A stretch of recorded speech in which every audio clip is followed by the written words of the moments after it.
এরপর গত বছর আপনাদের সামনে এই ব্যাপারে আরো কিছু আলোচনা হয়েছে।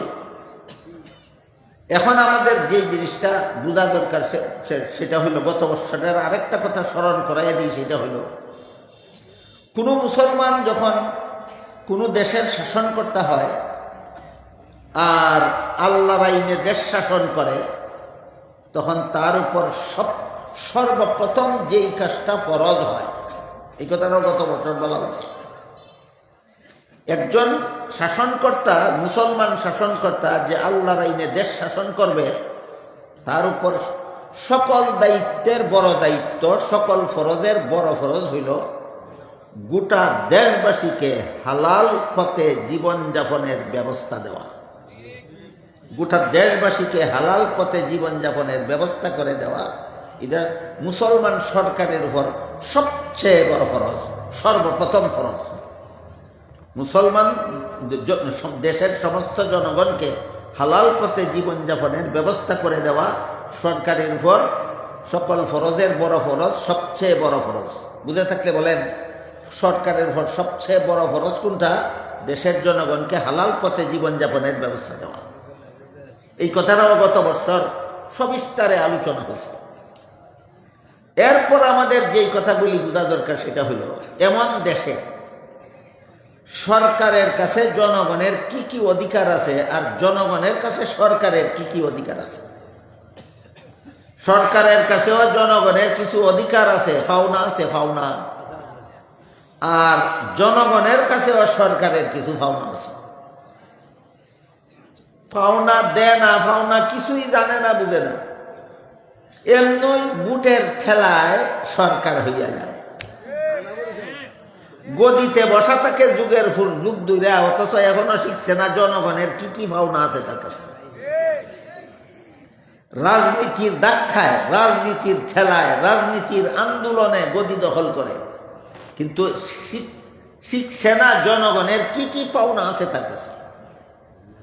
এদের ব্যাপারে আমি সবসময় যে একটা কথা বলে থাকি সেটা হইল, রাজনীতি দুই রকমের আছে। একটা রাজনীতি আছে হালাল, আর একটা রাজনীতি হারাম।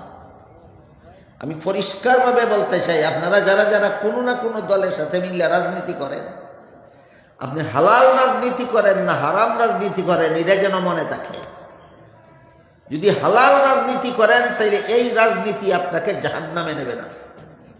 রাজনীতি যদি হারাম করেন, কোনো সন্দেহ নাই হারাম রাজনীতি করতে করতে মরবেন, মরতে দেরি হবে, জাহান্নামে পৌঁছতে দেরি হবে না।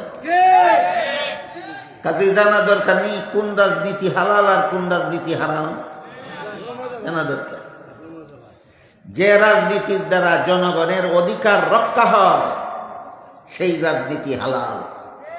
মনে রাখবেন জীবনভর, যেই রাজনীতির দ্বারা জনগণের অধিকার রক্ষা হয় সেই রাজনীতি হালাল। যে রাজনীতির দ্বারা জনগণের অধিকার রক্ষা হয় না সেই রাজনীতি নিঃসন্দেহে হারাম।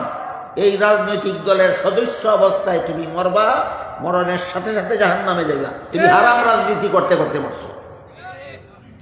এই প্রসঙ্গে বুঝতে হয় তাহলে জনগণের অধিকার কি কি সরকারের কাছে, জনগণের কি কি অধিকার আছে সরকারের কাছে, যে সরকার এই অধিকার রক্ষা করলে এই সরকার রাজনীতি করে জাহান্নামে যাবে না।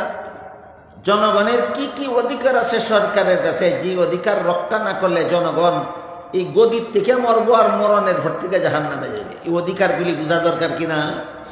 এই জন্য জনগণের কাছে সরকারের কি অধিকার আছে, কি পাওনা আছে, আর সরকারের কাছে জনগণের কি পাওনা আছে। তুমি তোমার রাজনীতি হালাল না হারাম, তোমার রাজনীতি তোমারে জাহান্নামে নিয়ে ছাড়বে না জাহান্নামে নিবে না, এই ব্যাপারে ক্লিয়ার হইতে হইলে বুঝতে হবে আমার জনগণের কাছে সরকারের কি পাওনা আর সরকারের কাছে জনগণের কি পাওনা। এখান থেকে ইনশাআল্লাহ আগামীকাল আলোচনা শুরু হবে। সরকারের কাছে জনগণের কি কি পাওনা আছে আর জনগণের কাছে সরকারের কি কি পাওনা আছে। আল্লাহ আপনারারে আমরারে ভালো রকম বুঝে শুনে এমন রাজনীতি করার সৌভাগ্য দান করুন যে রাজনীতি আমাকে জনগণের পাওনা আদায় করার সামর্থ্য দেয়, যে রাজনীতি আমাকে মরণের পরে জাহান্নামে নামিয়ে দেয়। আল্লাহ সবাইকে তৌফিক দান করুন, আমিন। সুবহান রাব্বিকা রাব্বিল ইজ্জাতি আম্মা ইয়াসিফুন ওয়া সালামুন আলাল মুরসালিন ওয়ালহামদুলিল্লাহি রাব্বিল আলামিন।